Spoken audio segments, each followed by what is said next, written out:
The cabin was quiet, wrapped in the soft hum of engines cutting through the dark sky.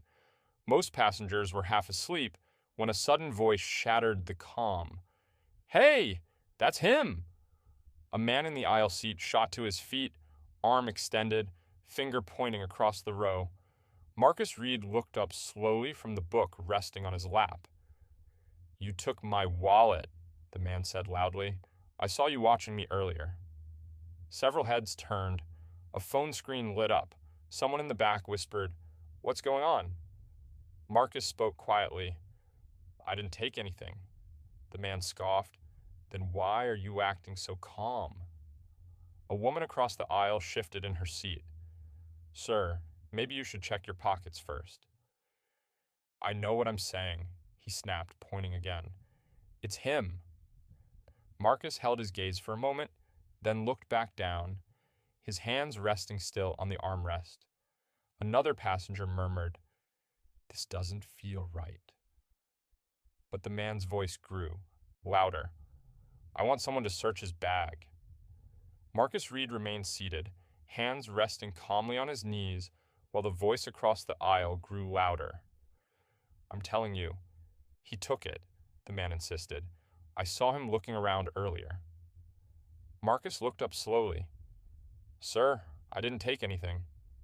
The man shook his head. "Then why are you so quiet?" a passenger whispered nearby. "Maybe because he's being accused for nothing." Another voice muttered, "This feels wrong." Marcus stayed still, breathing steady. "You're not even defending yourself," the man said sharply. Marcus answered softly, "I shouldn't have to." "Search his bag," the man snaps. Marcus blinks. "Excuse me?" "You heard me. Stand up." A pause stretches. Marcus slowly rises. "You think it's me?" No answer. A woman whispers, "This isn't right." The cabin goes still. Eyes shift. No one speaks. Marcus grips his seat. "Go ahead," he says. "Sit down," a calm voice says from the front. The cabin stiffens. The accuser scoffs. "This doesn't concern." "It does now." A tall man steps into the aisle, steady, unhurried. "Sir, please," the accuser mutters. The man's voice stays even. "I'm Judge Carter. Think carefully." Something shifts. The accuser's face tightens. For the first time, the silence feels dangerous.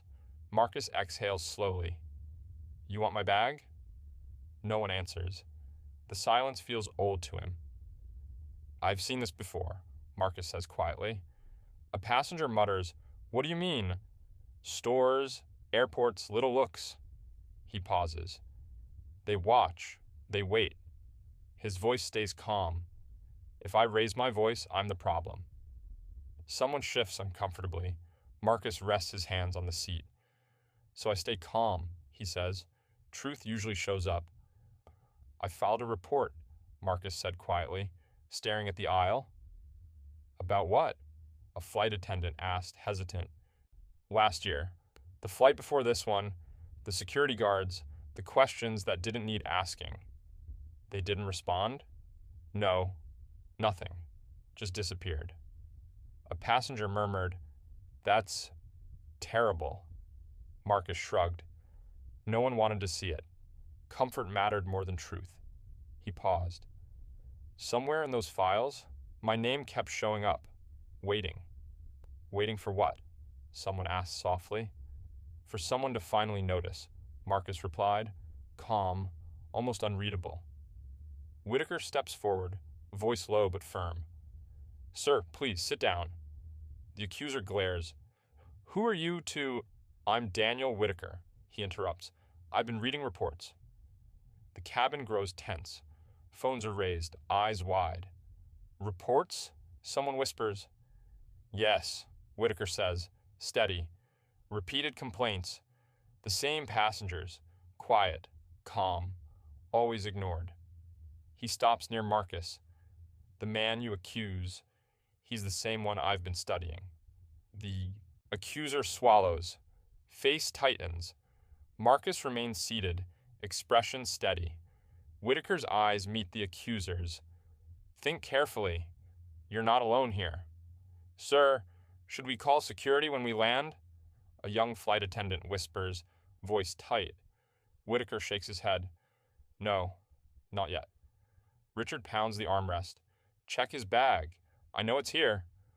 A woman at the back raises her hand slowly. Excuse me. I saw it fall. Eyes turn. Phones tilt. Richard freezes. What are you talking about? The wallet, she says quietly. It slipped under your seat earlier. A crew member bends, retrieves the brown leather wallet.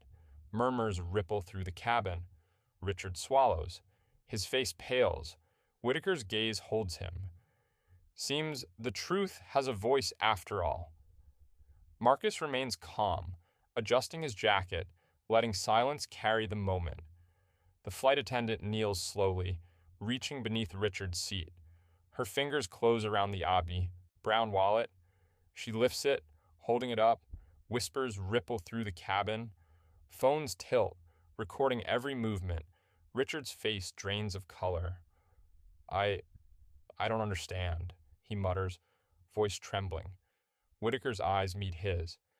Seems the evidence speaks louder than accusations. Passengers exchange glances, some nodding quietly, others letting out soft breaths. The silence stretches, heavy, filled with judgment unspoken. Marcus sits straight, calm, letting the moment carry its weight, while Richard struggles to regain composure. Daniel Whitaker steps forward slowly, shoulders straight, eyes steady. Accusing someone without proof carries consequences, he says quietly, each word measured. Richard stumbles, voice rising. It's just a misunderstanding. Whitaker doesn't move. Misunderstanding or not, the truth matters more than your assumptions. Passengers shift, murmurs rising softly. Phones record every second. Richard's hands tremble. I didn't mean... Whitaker interrupts gently. Intent doesn't erase impact. The cabin grows still. Eyes watch him. The power Richard thought he had dissolves in quiet accountability. Marcus remains seated, calm, letting the silence speak louder than anyone's voice. Marcus lifts his eyes slowly, meeting the faint stares around him. It didn't feel like a misunderstanding, he says quietly, each word deliberate. The cabin falls silent, whispers halting mid-breath. Richard swallows, words failing him. I didn't mean... Whitaker watches, calm but firm. Sometimes speaking calmly tells more than shouting ever could. A woman in the back nods subtly. Phones are lowered slowly. Marcus leans back, composed, letting the stillness carry the truth. The weight of decades of unnoticed prejudice hangs in the air, heavier than any accusation. Whitaker turns toward the woman. Thank you for speaking up.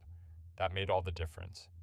He then faces Richard, voice calm, steady. Airport security will meet you when we land. No exceptions.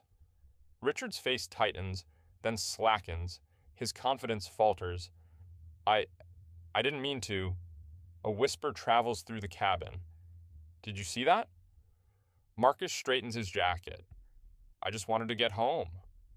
Phones are lowered. Eyes shift. Silence carries the weight of accountability. Richard shrinks into his seat, and for the first time, the cabin feels justice quietly delivered. The wheels hit the tarmac.